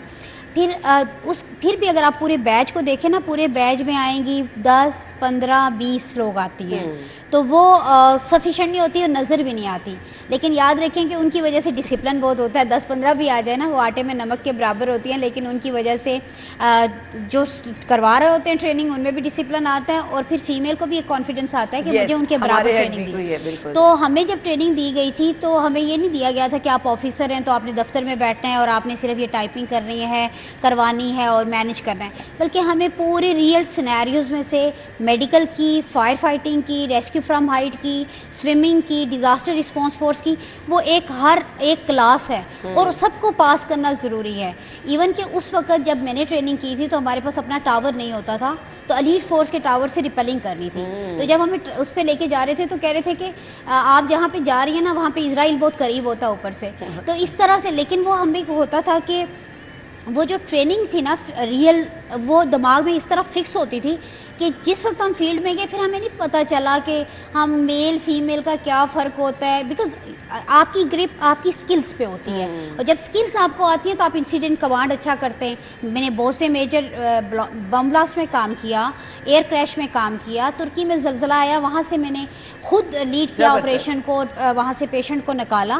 तो इट्स ऑल अबाउट कि हाउ यू आर ट्रेंड। तो I think credit goes to the emergency services academy, जो कि मेल और फीमेल को एक बराबर ट्रेन करते हैं। अब फिर हमें ख्याल आया कि ये इनकी प्रेजेंस उतनी फेल्ट नहीं हो रही है, तो और कुछ ऐसे गायनी के इमरजेंसीज़ आ रही हैं, दूसरी आ रही हैं, तो फिर दूसरे सूबों को हमने अपने एक्सपीरियंस की बेस पे भी ये सजेशंस भी थी, और इसमें बड़ा अच्छा रोल सिंध ने अभी भी प्ले किया कि उनको हमने जो उन्होंने इस बेस पे सिलेक्ट किया है एक पूरा दस्ता, उसको हमने एकेडमी में यहाँ लाहौर में ट्रेन किया है। और वो बच्चियाँ 72 का वो दस्ता बहुत मतलब ऑफिसर से लेके एक आइडिया हम एक्सरसाइज करना चाह रहे हैं कि स्टेशन को कैसे चलाएंगे, यानी इंतज़ामिया में भी ऑफिसर्स फीमेल्स हों और वो ट्रेंड हो, और जो फील्ड में हो, और उनकी आपस की क्या एक एक्सपीरियंस है जो अब करें। और पंजाब में हमने ये शुरू किया कि ये हमारी बच्ची जो है जेलम से हमने इसलिए बुलाई है लाहौर में कि जो बच्चियां फील्ड में बहुत अच्छा ऑपरेशंस कर रही थी उनको बुला के हर डिस्ट्रिक्ट की सतह पर हमने एक दस्ता बनाने की कोशिश की है कि ये अब जाके कम्युनिटी में अवेयरनेस और ट्रेनिंग्स कराएं। और इन क्योंकि एजुकेशन वैसे भी एक अंबिया का पेशा भी है और फीमेल सॉफ्ट स्पोकन होती हैं, तो हमने इन बच्चियों को लाहौर में इन दिनों इसलिए बुलाया हुआ कि इनको हम ट्रेन करें और इनको फील्ड में भेजें ताकि ये लोगों के साथ कम्युनिकेट करें और उसको ये रियलाइज़ कराएं कि एमरजेंसी सर्विसेज क्या कर सकती हैं, और आपको इन केस ऑफ एमरजेंसी एक फ़ीमेल बन के पीछे हटना अवॉइड करना नहीं, बल्कि आपने खुद भी कुछ करना ये है। बहुत बड़े दिल की बात होती है। मेरा वैसे ऑनेस्टली स्पीकिंग बड़ा दिल कमज़ोर सा है। मैं तो कहीं एम्बुलेंस की आवाज़ सुन लेती हूँ तो मैं परेशान भी हो जाती हूँ और मैं दुआ भी करती हूँ अल्लाह ताला जो भी मरीज़ है उसके लिए आसानी हो। सो दिलावेज़ कैसे सिलेक्ट किया कि इस फील्ड में जाना है? अस्सलाम वालेकुम। अच्छा, मैं जेलम से हूँ। जेलम वैसे भी एक बहुत बैकवर्ड एरिया है, ठीक है। तो मैंने जब हमारे घर के नज़दीक हॉस्पिटल्स में, स्कूल्स में, रोड्स पे देखती थी कि एम्बुलेंस आ रही है और एम्बुलेंस जो है वो रेस्क्यू की एम्बुलेंस है जो लोगों की हेल्प कर रही है, और वो जब चली जाती है, पेशेंट को ले जाती है, तो उसके बाद लोग बड़े अप्रिशिएट कर रहे होते हैं, दुआएं दे रहे होते हैं। तो यूनिफॉर्म पर्सन वैसे भी एक अच्छा लग रहा था, अट्रैक्शन लग रही होती है उसके अंदर, और वो भी यूनिफॉर्म पर्सन वो जो लोगों की दुआएं भी ले रहा है। तो जब मेरे माइंड में ये चीज़ आई और मुझे शौक़ पैदा हुआ कि क्यों ना हम भी इस चीज़ को ज्वाइन करें। तो मैंने जब इसका क्राइटेरिया देखा तो वाकई बहुत टफ़ था, ठीक है, मेरिट पे सिलेक्शन होनी थी और मेरा एक इलाका भी एक ऐसा था। तो लेकिन मैंने कहा कि चलें, अल्लाह ताला से दुआ की और अप्लाई किया। अप्लाई करने के बाद हमारी वैकेंसीज़ आती हैं प्रॉपर थ्रू चैनल, हम हर चीज़ को लेके चलते हैं। तो हमारी वैकेंसीज़ आई, मैंने अपने जेलम के लिए ही अप्लाई किया और मैं अपने बैच में जेलम की सिंगल लड़की थी जो प्रॉपर चैनल के थ्रू, जिस तरह हमारे पास एक टेस्ट होता है, पहले हमारा एक साइकी का टेस्ट होता है, फिर उसके बाद हमारा एक फ़िज़िकल टेस्ट होता है, फ़िज़िकल के बाद हमारे प्रॉपर एक चैनल बोर्ड होता है जो हमारे इंटरव्यूज़ करते हैं और वो हमें हर तरह से वो हमें जो है वो जज कर रहे होते हैं, ठीक। और उसके बाद जब मेरी सिलेक्शन हुई और मैं जेलम से लाहौर में आई, मैं फ़र्स्ट टाइम लाहौर आई थी, तो उसके बाद मेरी एक ट्रेनिंग हुई और ट्रेनिंग हमारी 6 मंथ की ट्रेनिंग थी और उसमें हमें हर तरह की चीज़ सिखाई गई। हमारे जो एमरजेंसी सर्विसेज में एकेडमी में हमारी ट्रेनिंग हुई और हमें हर तरह से हमारी मेडिकल एमरजेंसीज हमें सिखाया गया कि हमने कैसे रिस्पॉन्स करना है। उसके बाद हमें फायर की ड्रिल्स करवाई कि बेसिकली मैं एक एमरजेंसी टेक्नीशियन हूँ, मेडिकल एमरजेंसी टेक्नीशियन हूँ, लेकिन हमें हर तरह की सिचुएशन, हर तरह की एमरजेंसी से डील करने के लिए हमें मॉक एक्सरसाइजेज ऐसी करवाई गई। और उसके बाद फिर जब मैं यहाँ से पास आउट होकर फील्ड में आपके फील्ड का एक्सपीरियंस ज़रूर जानना चाहूँगी, किस किस तरह के पेशेंट्स आते हैं। एकदम से अगर कोई खुदा न खास्ता हार्ट पेशेंट है तो उसको एकदम से डील करना भी ना आप खौफ में आ जाते हैं कि किस तरह से देखना है। ऑब्वियसली आपकी तो ट्रेनिंग है, लेकिन इससे पहले पेरेंट्स की तरफ से, क्योंकि ऑब्वियसली आप जेहलम से हैं और फील्ड ऐसी थी कि आपको रोड पे रहना है, बाहर जाना है और बड़ा दबंग सा काम है जो भी है। सो पेरेंट्स ने नहीं कहा कि ये क्या सेलेक्ट कर लिया, रिश्तेदारों ने, किसी की तरफ से रिस्ट्रिक्शन नहीं? अल्हम्दुलिल्लाह मेरी मदर ने ही ये सारा प्रोसीजर जो था ना, मेरा फॉर्म से लेकर मेरे इंटरव्यू तक वो मेरे साथ रही। ज़बरदस्त। और पेरेंट्स की सपोर्ट होनी चाहिए। ये हमारे पास मिसाल बैठी है जी, देखिए आप अगर कुछ भी करना चाह रहे हैं तो ख़वातीन के लिए रास्ते बहुत ज़्यादा हैं, लेकिन नो डाउट पेरेंट्स की सपोर्ट इसमें बहुत ज़्यादा अहम होती है। सो दीबा साहिबा, आपसे मैं जानना चाहूँगी, बहुत सारी ख़वातीन जो दिलावेज को देख रही हैं वो रेस्क्यू सर्विस ज्वाइन करना चाहेंगी, वो भी आवाम के लिए सर्व करना चाहेंगी, क्या क्राइटेरिया इसका? अच्छा, इसमें जो भी डिफरेंट क्राइटेरिया है, इमरजेंसी मेडिकल टेक्नीशियन का है, उसके मेडिकल रिलेटेड एजुकेशन है, इसी तरह कंप्यूटर वायरलेस टेक्नीशियंस जो होती हैं उसका जैसे ICS वगैरह उनकी डिमांड है, अगर BCom वगैरह के अकाउंट्स के, तो डिफरेंट फील्ड्स है ना इमरजेंसी सर्विस में। आप किस में आना चाहते हैं, हर डेजिग्नेशन के अगेंस्ट क्राइटेरिया पब्लिश होता है, ओपन मेरिट होता है, थर्ड पार्टी से जैसे NTS होता था पहले, आप CTS के ज़रिए लोग आ रहे हैं, फिर फाइनल जब ये इनका इंटरव्यू में इंटरेक्शन होता है वो इंडिपेंडेंट बोर्ड होता है जो सिलेक्ट करता है। जहाँ तक दिलावेज जैसी और भी बहुत सी बच्चियाँ हैं जिन सब की मैं नुमाइंदगी इधर करना चाहूँगी कि हमारी DG खान देखे कैसा एरिया है, वहाँ से पहली दफ़ा जब बच्ची आई, क्योंकि वीमेन डे पे में इन सबको हम सुनते हैं, सेक्रेटरी साहब खुद इनका इंटरव्यूज़ करते हैं, तो वो कहती है कि जब मैं पहली दफ़ा आई थी तो इतनी रेजिस्टेंस थी कि मेरे एरिया में लोग कहते थे और यूनिफॉर्म पहनना, यानी यूनिफॉर्म पहन के आप सर्विसेज देना, ये वहाँ पे कोई कल्चर नहीं था। तो अब क्या कहती है कि जब गायनी की एमरजेंसीज आई और कुछ ऐसा ट्रस्ट बिल्ड हुआ कि वो ना फिर मेरा नाम लेके पुकारते हैं, और आज वो हर बंदा जो है वहाँ उस एरिए का जिस जगह वो रह रही हैं वो कहते हैं कि रेस्क्यू में भर्ती आए तो हमारी बेटियों को कराएं। This is the level of trust they gained actually with their work. और यहाँ पे हमारी जो बच्चियाँ इस वक्त हैं वो कंट्रोल रूम में भी काम कर रही हैं, जहाँ पे फ़ौरन से एक ना प्रेशर आता है। मत सोचें कि आप जो बैक एंड पे काम कर रहे होते हैं ये आसान होता है और जो एम्बुलेंस में कर रहा है वही मुश्किल है। बिलीव मी, मैंने कंट्रोल रूम में खुद भी बैठ के ये चीज़ें की हुई हैं, क्योंकि हमारी इमरजेंसी ड्यूटी लगती है। वहाँ पे जिस वक्त एक कॉल है, एक जगह ब्लास्ट हुआ है, एक जगह फ्लड आया, एक जगह कोई बिल्डिंग गिर गई, उसके अगेंस्ट कोई तो 100 कॉल तो उसके अगेंस्ट आ रही होती है। वो सारा आपकी हेयरिंग को उस वक्त अफेक्ट कर रहा है, आप उस वक्त कोऑर्डिनेशन कर रहे हैं, साथ बार बार कॉल्स आ रही हैं, तो तौर पर फिर आप डिसीजन मेकिंग में हैं कि मतलब you have to send immediately the relevant services, like medical call है तो एम्बुलेंस भेजेंगे, अगर फायर किया तो फायर का भेजेंगे। अब ये जो डिसीजन मेकिंग है ये वो कंट्रोल में बैठी हुई हमारी बच्ची या हमारा जो भी जवान वहाँ पे बैठा हुआ वो डिस्पैच कर रहे हैं। फिर वो उसके बैक एंड पे कि अगर डिज़ास्टर बढ़ा है और सिर्फ एक एक गाड़ी भेज दी और पीछे और बैकअप में गाड़ियाँ नहीं भेजी, ये भी वो फ़ौरन से तय कर रहे होते हैं ना। तो मेरे ख्याल में कंट्रोल रूम में जो हमारे जितने भी स्टाफ है वो भी इक्विवेलेंट अपना डिज़ास्टर का इम्पैक्ट ले रहा होता है और वो मैनेज करा रहा होता है। फिर हॉस्पिटल से कोऑर्डिनेट करता है कि इस हॉस्पिटल में इतने पेशेंट आने हैं, अगर वहाँ पे मज़ीद एमरजेंसी में जगह नहीं है दूसरे हॉस्पिटल से कोऑर्डिनेट करते हैं। इसी तरह से जो फील्ड में हमारी बच्चियाँ हैं, इन्होंने एक ट्रेंड सेट किया है कि थी तो ये 2-2, 4-4, 6-6, 10-10 हर बैच में हमारी सर्विस को बने हुए 19 साल हो गए और हम 1 करोड़ 15 लाख लोगों को रेस्क्यू कर चुके हैं। लेकिन इन बच्चियों ने भी हमारे समेत, मैं खुद को और हमारी जितने भी फीमेल ऑफिसर्स बाकी हेडक्वार्टर में काम करती हैं, credit goes to them because they did not felt like कि जी हम लड़कियां हैं तो हम नहीं करेंगे। कोविड आया, वही वॉलंटियर फर्स्ट के हम फील्ड में जाएंगे।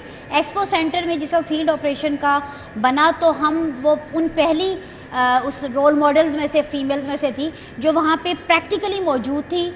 वहाँ पे सेग्रीगेट ऑफ विक्टिम्स, वहाँ पे ट्रियाज हम करते थे। वहाँ से हम अपने, अभी हमें मास्क नहीं मिले थे, अभी शॉर्टेज थी, ठीक है, अभी मास्क आए भी नहीं थे और हमें पता था कि ये कितना मतलब एक खौफ का आलम था। तो वी वर देयर, आप वहाँ देख सकते हैं। उसके बाद हमने राशन डिस्ट्रीब्यूशन थी, वो जिस वक्त पाकिस्तान डेवलपमेंट नेटवर्क बना जिसके थ्रू हमने मुख्तलिफ लिस्ट, हमें ना 2 हफ्तों के बाद कॉल्स आना शुरू हुई कि हमें मेडिकल इमरजेंसी नहीं है भाई, हमारे घर खाना ख़त्म हो गया है। तो वो NGOs को जो कलेक्ट करके एक सिस्टम बना था, उसके तहत जो राशन डिस्ट्रीब्यूशन की वो भी मैंने खुद साथ होकर अपने वॉलंटियर्स के ज़रिए करी। और तीसरी बात मैं आपको बताऊं, हम ना सिर्फ रेस्क्यू में फ़ीमेल्स को इनक्रेज करते हैं बल्कि हम मेरा जो प्रोग्राम है ख़ास तौर पर मैं उसकी बात करूँ, I am heading the community safety wing and information. Under the community safety wing we are registering training of the volunteers. और वॉलंटियर्स में भी हम फीमेल्स को, मैं पर्सनली क्योंकि मेरी ऑफिसर भी आगे फीमेल है जो इस प्रोग्राम को लेके चल रही हैं, सॉरी, मैं फीमेल्स को बहुत इनकरेज करती हूँ। मेरा हर साल एक कंपटीशन होता है, दिसंबर में करते हैं इंटरनेशनल वॉलंटियर डे पे। ये 4 दिन का कंपटीशन चलता है जिसमें डिस्ट्रिक्ट की बेस्ट टीम्स आती हैं एकेडमी के अंदर और वो एक स्पोर्ट्स गाला टाइप इवेंट होता है। और लास्ट टाइम 59 टीमों ने पार्टिसिपेट किया, इवन चाइना ने पार्टिसिपेट किया। और आपको पता है वो इवेंट किसने विन किया कॉम्पिटिशन? वो फीमेल्स ने विन किया था। तो जिस वक्त फीमेल्स 59 टीमों यानी 60 टीमों को वो एक्टीमिया, वो एम्बेसीज, वो यूनियन काउंसिल्स की मुख्तलिफ एजुकेशनल इंस्टीट्यूशन से आती हैं और उसमें एक टीम जो होती है वो फीमेल की पूरी टीम हो और वो विन करके ऊपर जाए, तो मैं तो मतलब अपने आप को समझती हूँ नो डाउट वो वाकई आप लोगों की कामयाबी है और इस तरह की चीज़ों को मजीद आगे लेकर चलना चाहिए। मुझे ब्रेक का कहा जा रहा है, हम ब्रेक के बाद वापस आते हैं।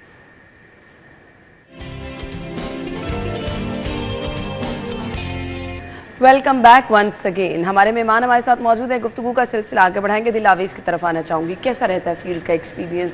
गाड़ी में मौजूद रहती हैं, अब तक का जो अपने एक्सपीरियंस का आपको मुश्किल तरीन और वो लगा हो एक्सपीरियंस, कुछ शेयर करें हमारे साथ। मुश्किल तो खैर कुछ भी नहीं था अल्हम्दुलिल्लाह, क्योंकि हमारी जो एकेडमी है जो हमारी लाहौर में है, वो हमें ट्रेन भी इतना कर देते हैं कि हमें जो है वो एक जैसे फॉर एग्जांपल कोई रोड साइड एक्सीडेंट हो गया तो हम वहाँ पे पहुँचे, हमारे पहुँचने से पहले वहाँ पे काफ़ी हजूम वगैरह जमा हो जाता है, तो वो लोगों को तो एक सिचुएशन बड़ी अजीब सी लग रही होती है, मुश्किल लग रही होती है, लेकिन हम लोग बिल्कुल नॉर्मली रिएक्ट करते हैं।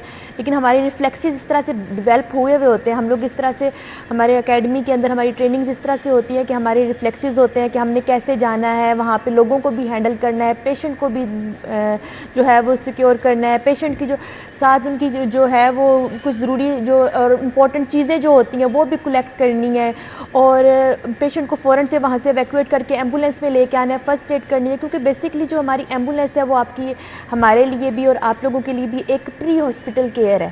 ठीक है, हमारी एम्बुलेंसेज अगर आपने देखी होंगी तो उसके अंदर हमारे पास हर चीज़ है जो जिससे हम लोग एक इंसान की जो है वो जान बचा के उसे हॉस्पिटल तक लेके जा सकते हैं।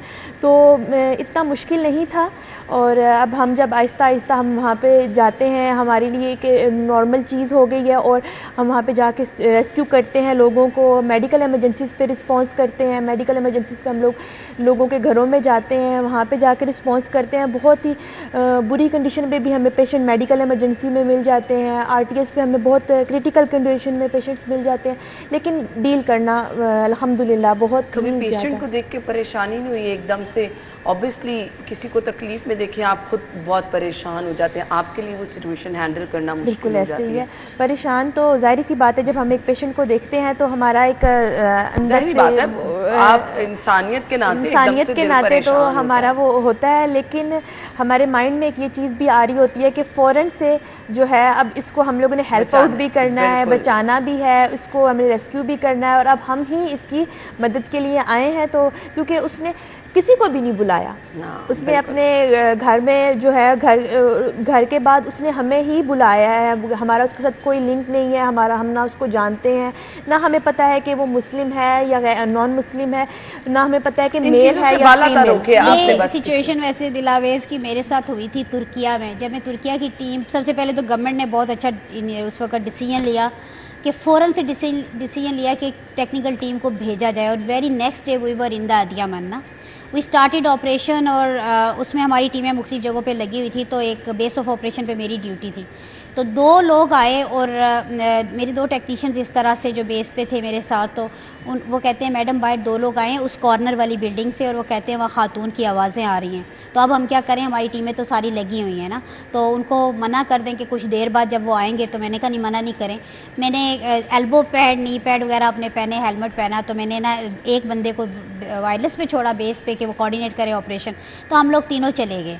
अच्छा, हम जाके देखा तो ये 5 स्टोरी बिल्डिंग गिरी हुई थी, और 3rd फ्लोर के अंदर क्रॉल करके मैं अंदर हम लोग गए, और वो जो खातून थी उसकी ये दोनों टांगे मलबे के अंदर थी और पीछे ये नहीं लेटी हुई थी। अब ये नहीं पता थी फोल्ड हुई हैं, ये नहीं पता थी। अब हम वो हटाना शुरू हुए, तो एक टांग को कई घंटों के बाद हमने रिलीव किया, दूसरी नहीं निकल रही थी। तो सिचुएशन इतनी वर्स हो चुकी हुई थी कि हमें कहा कि वीडियो बना के भेजे। हमारे सेक्रेटरी साहब भी बाहर जो कमांडर थे इसके, तो उन्होंने वीडियो बना के उन्होंने कहा एम्पुटेशन करनी है, क्योंकि डॉक्टर की अब ये सजेशन होती है लास्ट की, अगर लाइफ है या लिम्ब है उसमें से एक सजेस्ट।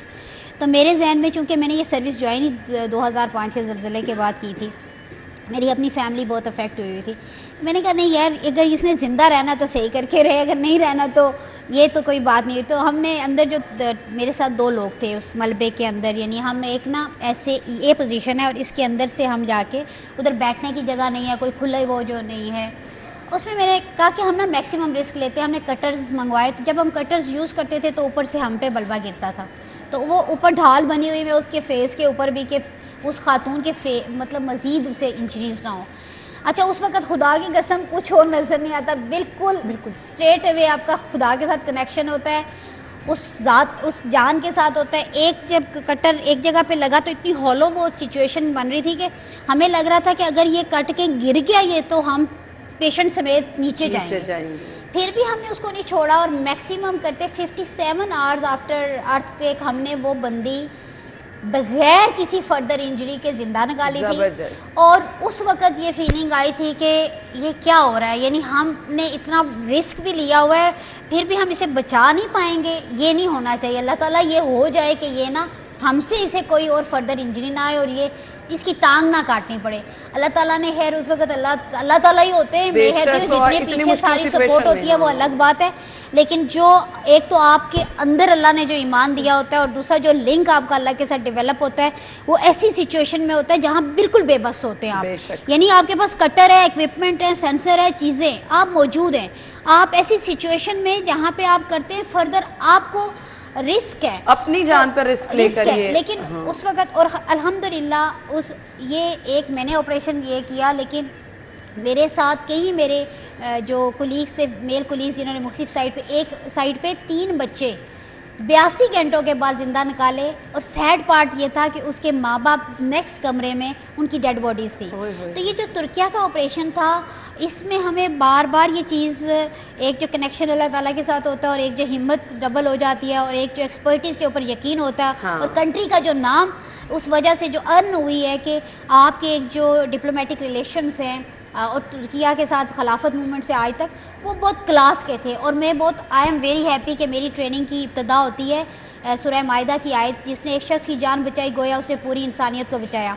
अब यहाँ पे भी मुझे पाकिस्तान में बहुत मौके मिले, लेकिन उस दिन मैंने अपने जो कलीग्स थे उनको मैंने कहा मेरी तो आयत का जो था ना तर्जुमा, जो मेरे दिमाग में हमेशा से रहता था, मैं ट्रेनिंग में भी कराती थी, आज वो कंप्लीट हो गया क्योंकि यही वो जान थी जिसे मैंने बचाना था। एनीवेज, और इधर बहुत से ब्लास्ट में और उसमें भी चीज़ें की हैं, अल्हम्दुलिल्लाह अपने मुल्क में भी उसी डिग्निटी के साथ हमने सर्व किया। व्हाट आई वांट टू से फाइनली कि जो हमारी कम्युनिटी है ना, they can even part of it.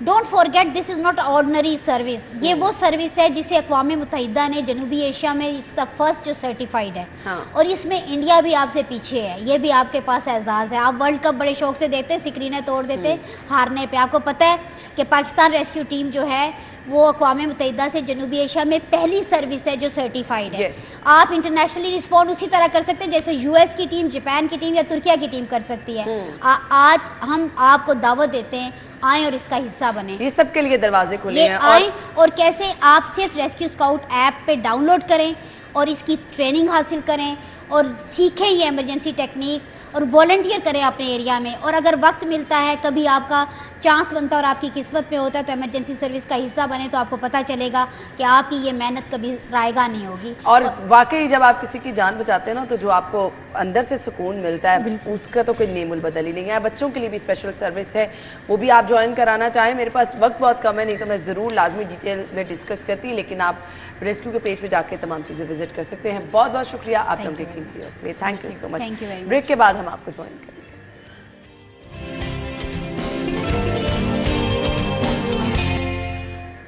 Programme में आपको एक बार फिर से खुशामदीद कहेंगे। हम अपने प्रोग्राम में आपको फिट रहने के तरीके बताते रहते हैं, बताते नहीं बल्कि दिखाते रहते हैं और सिखाते रहते हैं। हमारे साथ हमारे फिटनेस ट्रेनर होते हैं जो कि आपकी रहनुमाई करते रहते हैं, और ये स्पेशली उन लोगों के लिए होता है, हाउसवाइफ जो घर में लोग होते हैं जिनका बाहर निकलना मुश्किल होता है, जिम जाना मुश्किल होता है, या फिर वॉक एक्सरसाइज के लिए उनसे टाइम नहीं निकलता। तो हम कहते हैं छोटा सा टाइम अपने लिए निकालें, बिल्कुल थोड़ा सा अपने ही घर में आप अपने लिए जो है थोड़ा टाइम निकाल के एक्सरसाइज कर सकते हैं।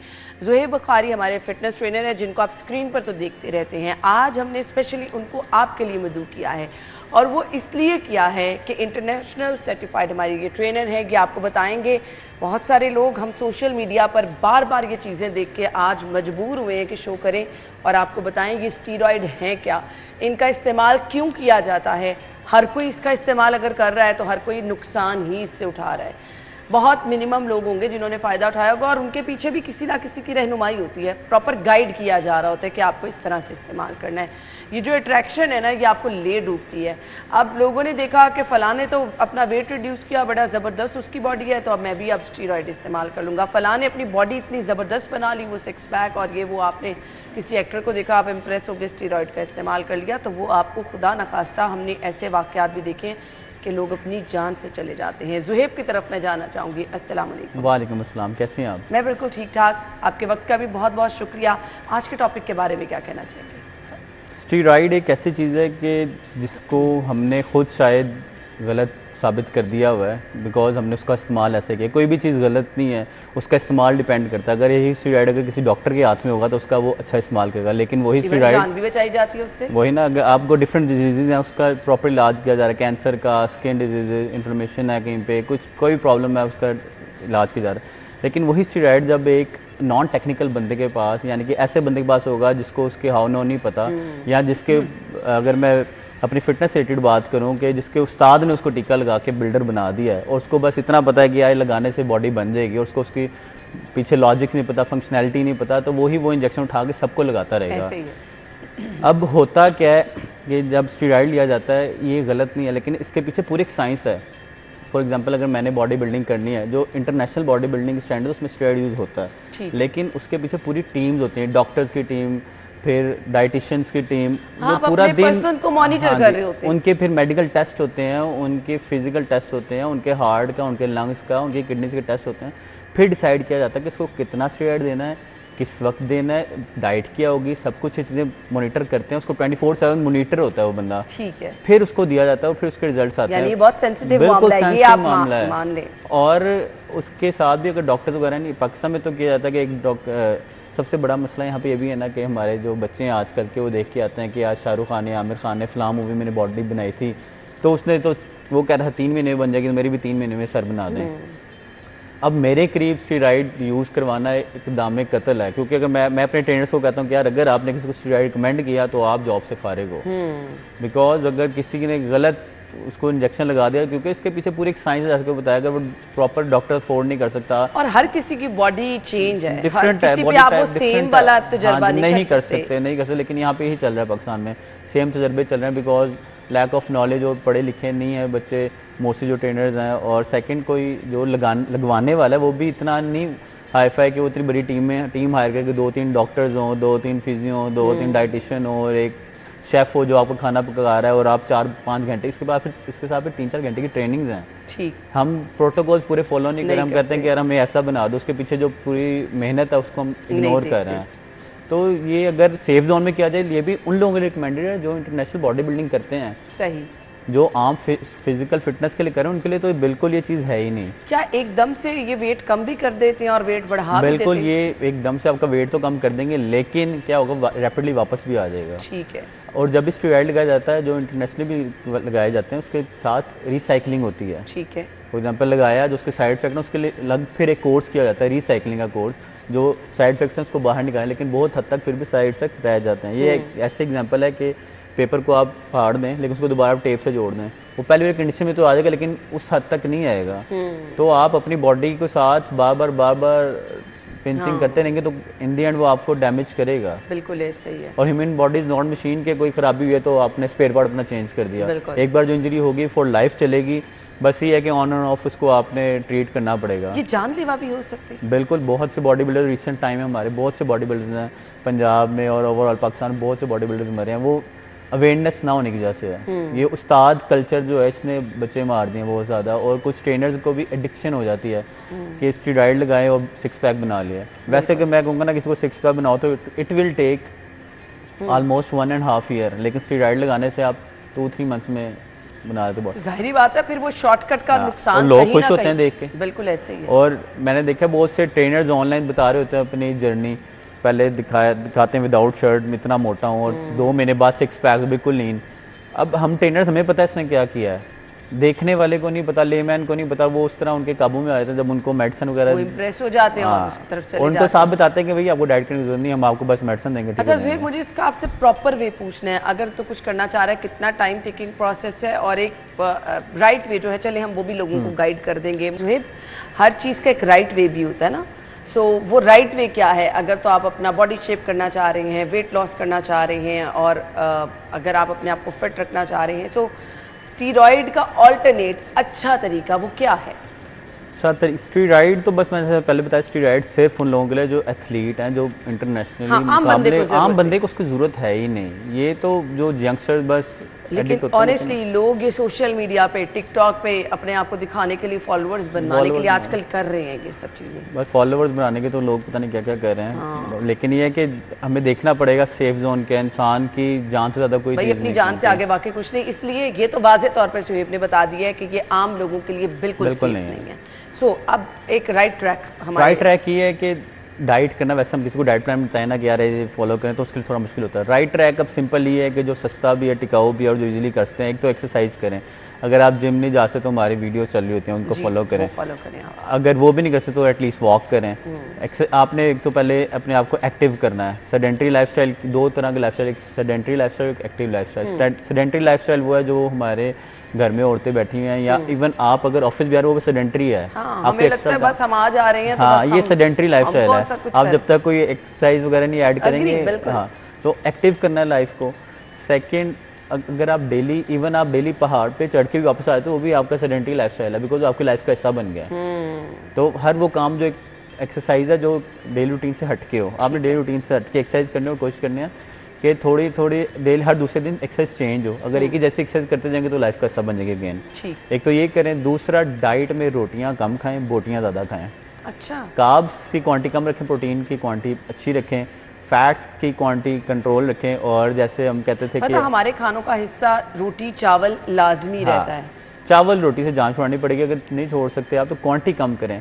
चावल रोटी बुरे नहीं है, लेकिन मसला है कि मैं किसी को कहूँगा ना कि यार कार्ब्स रोटी आप हाफ खा लो या 1/4 खा लो, तो हम लोग जो है वो एक खा के उठेंगे, एक कहेंगे तो 2 खा के उठेगा। क्योंकि इजाजत मिल गई ना, अलाउ हो गया, तो फिर वो आप उसको आने रोकते, इसलिए हम इजाजत करते हैं यार ठीक है रोटी देना। बहुत सारे लोगों को शुएब जानती हूँ कहते हैं चावल बॉईल किए, जब उसका वो बॉईल हुआ पानी होता है तो सारा असर तो निकल गया। कार्ब्स उसके अंदर फिर भी हैं, कार्ब्स के अंदर है। ये तो दिल की तसल्लियां हैं। हाँ, यार ये दे। अब मैंने बहुत से लोग देखे हैं जो वेट कम भी करना तो खा के वेट कम करना कि यार ये खा लो ये किस लिए भाई, ये जो खाए उसको डाइजेस्ट होगा भाई। अब जो लोग चावलों के ही शौकीन हैं वो कहते हैं ब्राउन राइस ऑप्शन हो सकता है। ब्राउन राइस ठीक है, कैलोरीज कम है उसके अंदर, कार्ब्स कम है, फाइबर ज़्यादा है। ऐसी चीज़ें लें जिसके अंदर फाइबर ज़्यादा है।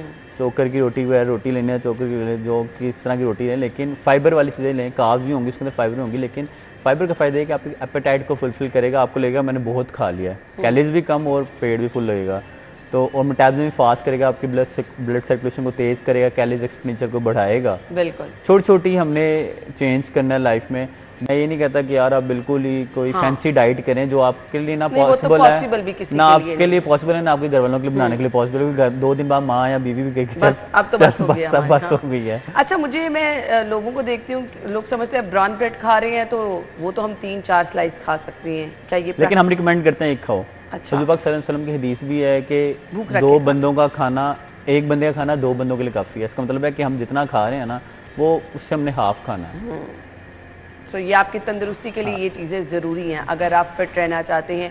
अच्छा, क्या ये है कि सिर्फ एक्सरसाइज कर लें और डाइट हमारी जो है वो टका के रहे? इम्पॉसिबल है। अगर आप मेरे पास एक्सरसाइज करने आ रहे हैं, जैसे मोस्टली लोग करते हैं कि यार, एक बार मैंने प्रोग्राम में बताया भी था कि मेरी क्लासेस तकरीबन 6 से 7 सालों से एक्सरसाइज कर रहे हैं, उनका वेट में कोई फ़र्क नहीं पड़ा, लेकिन उनके हेल्थ बेनिफिट्स उनके इतने हैं कि वो जिनको डायबिटीज़ थी, उनको डिफरेंट डिजीज़ थी, वो सब के नॉर्मल है, एक्टिव लाइफस्टाइल गुजार रहे हैं, हेल्दी। और वो अपने जो दोस्तों के साथ जब बैठते हैं तो उनके दोस्त उनके अब्बू लग रहे होते हैं, वो बिल्कुल यंग होते हैं सारे। ये बेनिफिट होता है एक्चुअली। ये तो अक्सर मेरे वो स्टूडेंट्स सारे में मजाक भी उड़ाते हैं, सर आपने हमारे बारे में कहा, लेकिन उनको भी अंदर कहीं ना कहीं पता है कि यार हमें जो फ़ायदा बेनिफिट, हम असल में हमने एक्सरसाइज का मकसद सिर्फ वेट रिडक्शन रख दिया, फैट रिडक्शन, जबकि एक्सरसाइज का मतलब है हेल्दी रहना, एक्टिव रहना। एक्सरसाइज एंटी एजिंग जस्ट हम कर रहे हैं इनफ है, वेट अगर नहीं भी उठा रहे तो कार्डियो भी जरूरी है। कार्डियो का फायदा भी इतना है कि आपका वेट कम, फैट कम करेगा और आपके हार्ट को स्ट्रॉन्ग करेगा। लेकिन अगर आप चाहते हो आपका बॉडी जो है वो शेप अप नजर आए, टॉन अप नजर, कपड़े पहने हुए अच्छे लगें, तो आपको करनी पड़ेगी strength training. Plus strength training से आपके स्ट्रेंथ ओवरसी डेवलप होगी, आपकी एंड्योरेंस बेहतर होगी, आप थके बगैर ज़्यादा काम कर सकोगे। आपके मोस्टली लोग जो बैठ के काम करते हैं उनके बैक में पेन होता है, नेक में पेन होता है, ये चीज़ें नहीं, इतने सारे बेनिफिट होंगे, हज़ारों बेनिफिट्स हैं, लेकिन हम लेकिन हमें सिर्फ वेट रिडक्शन ही चाहिए इसमें। लोगों का इस टाइम जो है ना सबसे बड़ा मसला ये है। ज़ुएब मैसेज क्या देना चाहिए देखने वालों को? हेल्दी खाएं, इधर उधर मत देखें, स्टेरॉइड से बचें, शॉर्टकट ना जाएं। बिकॉज शॉर्टकट, मैं सबसे बड़ी एग्जांपल देता हूँ, शॉर्टकट में ये लोग कीटो डाइट करते हैं। जिन लोगों को आप कीटो डाइट से वेट कम देखते हो ना 20 किलो, तो 10 दिन बाद उनका 20 किलो वापस भी आ जाता है। तो शॉर्टकट दुनिया में कुछ नहीं है, सिर्फ मेहनत है। बिल्कुल। सो आपको जो चीज़ भी आप कर रहे हैं ना उसके साथ लगे रहना पड़ेगा। वो जो जल्दी टाइम के लिए आप कुछ एक चीज़ सिलेक्ट कर लेते हैं वो वापस आपको उसी तरफ रिजल्ट ले आती है। Thank you so much. Thank you so much, आपने बुलाया, बहुत शुक्रिया। तो आप अपना ख्याल रखिएगा, मंडे को इंशाल्लाह मुलाकात होगी। हमें इजाज़त दीजिए, अल्लाह हाफिज़।